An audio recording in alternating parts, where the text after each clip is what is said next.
Hi friends, welcome back to my YouTube channel. ಎಲ್ಲರೂ ಹೇಗಿದ್ದೀರಾ? I hope ಎಲ್ಲ ತುಂಬ ಚೆನ್ನಾಗಿದ್ದೀರಾ ಅಂತ ಅಂದ್ಕೊತೀನಿ. ಇವತ್ತಿನ ಒಂದು ವಿಡಿಯೋದಲ್ಲಿ ಪ್ರೆಗ್ನೆಂಟ್ ಲೇಡೀಸ್ಗಳಿಗೆ ತುಂಬ ಯೂಸ್ಫುಲ್ ಆದಂಥ ವಿಡಿಯೋ ಅಂತಲೇ ಹೇಳ್ಬೋದು. ಹಾಗಿದ್ರೆ ಏನಪ್ಪ ಅಂತ ಹೇಳಿದ್ರೆ, ನೀವು ಪ್ರೆಗ್ನೆಂಟ್ ಆಗಿದ್ದೀರಾ, ಆಲ್ರೆಡಿ ಕನ್ಸೀವ್ ಆಗಿದ್ದೀರಾ ಅಂದರೆ ಈ ಒಂದು ಫುಡ್ಗಳನ್ನೆಲ್ಲ ಅವಾಯ್ಡ್ ಮಾಡೋದ್ರಿಂದ ಅಥವಾ ತಗೊಳ್ಳೋದೇ ಇರೋದ್ರಿಂದ ನಿಮ್ಮ ಹೆಲ್ತು ಅಥವಾ ನಿಮ್ಮ ಬೇಬಿಯ ಗ್ರೋತು ಸಿಕ್ಕಾಪಟ್ಟೆ ಚೆನ್ನಾಗಿರುತ್ತೆ. ಓಕೆನಾ? ಈ ಒಂದು ತಲೆಯಲ್ಲಿ ನಾವು ಏನೇ ತಿನ್ನಬೇಕಿದ್ರೂ ಅಥವಾ ನಾವು ಏನೇ ಒಂದು ಕೆಲಸ ಮಾಡಬೇಕಿದ್ರೂ ಓಡಾಡಬೇಕಿದ್ರೂ ಬೇಬಿ ಹೊಟ್ಟೆಯಲ್ಲಿರುತ್ತೆ ಅನ್ನೋದನ್ನ ನಾವು ಸಿಕ್ಕಾಪಟ್ಟೆ ತಲೆಯಲ್ಲಿ ಇಟ್ಕೊಂಡ್ರೆ ತುಂಬ ಒಳ್ಳೆಯದು ಅಂತಲೇ ಹೇಳ್ಬೋದು.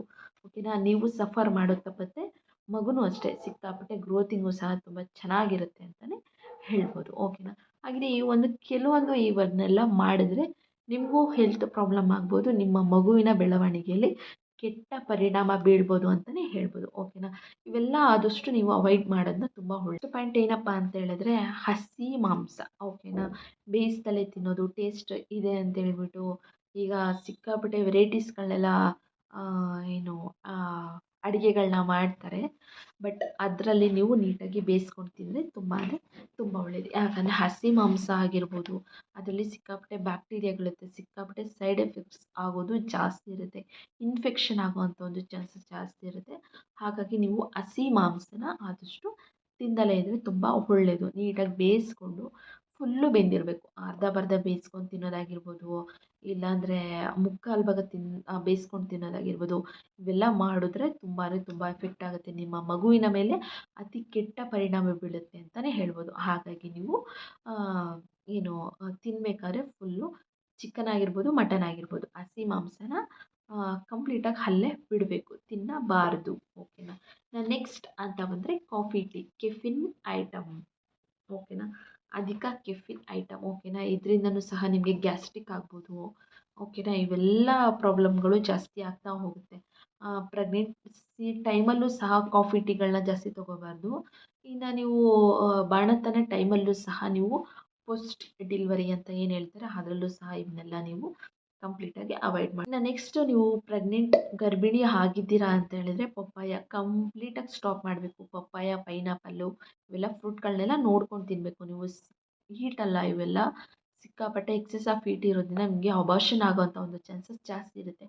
ಹಾಗಾಗಿ ಇದನ್ನು ಸಹ ನೀವು ತಗೋಬಾರ್ದು. ಓಕೆನಾ? ಇನ್ನೂ ಕೆಲವೊಂದು ಹಣ್ಣುಗಳಿರ್ತವೆ, ಸೊಪ್ಪುಗಳಿರ್ತವೆ, ಫ್ರೂಟ್ಸ್ಗಳಲ್ಲಿದೆ, ಇವನ್ನೆಲ್ಲನೂ ಸಹ ನೀವು ಅವಾಯ್ಡ್ ಮಾಡಬೇಕು. ಓಕೆನಾ? ಪಪ್ಪಾಯ ಮೇಯ್ನ್, ಇವನ್ನೆಲ್ಲ ರಾ ಪಪ್ಪಾಯ ತಿನ್ನೋದಾಗಿರ್ಬೋದು, ಇವನ್ನೆಲ್ಲ ಕಂಪ್ಲೀಟಾಗಿ ಸ್ಟಾಪ್ ಮಾಡಬೇಕು. ಹೆಲ್ದಿ ಬೇಬಿ ಬೇಕು ಅಂತ ಹೇಳಿದ್ರೆ ಎಲ್ಲ ನೀವು ಬಿಡಲೇಬೇಕಾಗುತ್ತೆ. ಓಕೆನಾ? ನೆಕ್ಸ್ಟ್ ಅಂತ ಬಂದರೆ ಪಿಜ್ಜಾ, ಬರ್ಗರ್ ಆಗಿರ್ಬೋದು, ಇವನ್ನೆಲ್ಲ ಜಾಸ್ತಿ ಹಿಗ್ ಪಪ್ಸ್ ಆಗಿರ್ಬೋದು, ಮೊಟ್ಟೆ ಪಪ್ಸ್ ಆಗಿರ್ಬೋದು, ಜಾಸ್ತಿ ದಿನ ಸ್ಟೋರ್ ಮಾಡಿ ಇಟ್ಟಿರ್ತಾರಲ್ಲ, ಹೊರಗಡೆಯಿಂದ ತಂದು ತಿನ್ನೋದು ಫಸ್ಟ್ ಬಿಡಬೇಕು. ಓಕೆನಾ? ಏನೋ ಬಯಕೆ ಆಗಿದೆ ಅಂತ ಹೇಳಿದ್ರೆ ಯಾವಾಗೋ ಒಂದು ಟೈಮ್ ತಿನ್ನೋದು ಸರಿ, ಬಟ್ ಅದನ್ನೇ ರುಟೀನ್ ಮಾಡ್ಕೊಂಡಲೇ ಇದ್ದರೆ ಒಳ್ಳೆಯದು. ಓಕೆನಾ? ಅದೆಷ್ಟು ದಿನ ಆಗಿರುತ್ತೆ, ಏನಾಗಿರುತ್ತೋ ನೀವೇ ಅದನ್ನು ಮನೇಲಿ ಮಾಡಿಕೊಂಡ್ರೆ ಓಕೆ. ಬಟ್ ಹೊರಗಡೆಯಿಂದ ತಿಂತೀರಾ ಅಂತ ಹೇಳಿದ್ರೆ ಅದು ಓಕೆ ಅಲ್ಲ. ಓಕೆನಾ? ಹಾಗಾಗಿ ನೀವು ಅದನ್ನೆಲ್ಲ ಕಂಪ್ಲೀಟಾಗಿ ಅವಾಯ್ಡ್ ಮಾಡಬೇಕು. ಇವುಗಳೆಲ್ಲ ಮಾಡೋದ್ರಿಂದನೂ ನಿಮಗೆ ಅಬಾರ್ಷನ್ ಆಗೋವಂಥ ಒಂದು ಚಾನ್ಸಸ್ ಜಾಸ್ತಿ ಇರುತ್ತೆ. ಗರ್ಭಿಣಿಯರು ಹಿಂದೆ ಕನ್ಸೀವ್ ಆಗಿನ ಮುಂಚೆ ಪ್ಲ್ಯಾನಿಂಗಲ್ಲಿರೋರು ತಿನ್ನಬಾರ್ದು. ಏನು ಪ್ರೆಗ್ನೆನ್ಸಿ ಜರ್ನಿಲಿದ್ದೀವಿ ಅನ್ನೋರು ಸಹ ಇವೆಲ್ಲ ತಿನ್ನೋದಕ್ಕೆ ಹೋಗಬಾರ್ದು ಅಂತಲೇ ಹೇಳ್ಬೋದು. ಓಕೆನಾ? ವಿಡಿಯೋ ಇಷ್ಟ ಆಗಿದೆ ಅಂತ ಅನ್ಕೊತೀನಿ. ವಿಡಿಯೋ ಇಷ್ಟ ಆದರೆ ಗೊತ್ತಲ್ಲ, ಲೈಕ್, ಶೇರ್ ಆ್ಯಂಡ್ ಕಾಮೆಂಟ್. ಇನ್ನು ನನ್ನ ಚಾನಲ್ನ ಫಸ್ಟ್ ಟೈಮ್ ನೋಡ್ತಾರೆ ದಯವಿಟ್ಟು ಒಂದು ಸಬ್ಸ್ಕ್ರೈಬ್ ಮಾಡ್ಕೊಳ್ಳೋದನ್ನ ಮರಿಬೇಡಿ. Thanks for watching.